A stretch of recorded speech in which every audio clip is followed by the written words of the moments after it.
Hi hello welcome to our channel. ఈరోజు నీతి కథ. బరువును పంచుకోవాలి.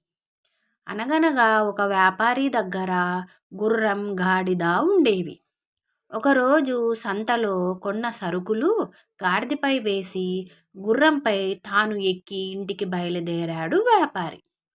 బరువు బాగా ఎక్కువ ఉండటం వలన గాడిద నడవలేకపోతుంటే గుర్రం హేళన చేసింది. కాస్త బరువు తీసుకోమని బ్రతిమాలింది గుర్రాన్ని. కానీ గుర్రం నాది బరువు మోసే పని కాదు అని చెప్పింది. కొంత దూరం వెళ్ళేసరికి బరువు మోయలేక గాడిద పడిపోయింది. అప్పుడు వ్యాపారి గాడిదపై ఉన్న సరుకులు గుర్రంపై వేసి తాను కూడా ఎక్కి బయలుదేరాడు. ఈ కథ ద్వారా తెలుసుకున్న నీతి ఏమిటి అంటే, కష్టంలో ఉన్న వారికి చేసే సహాయం రేపు నీ కష్టానికి అడ్డుపడుతుంది.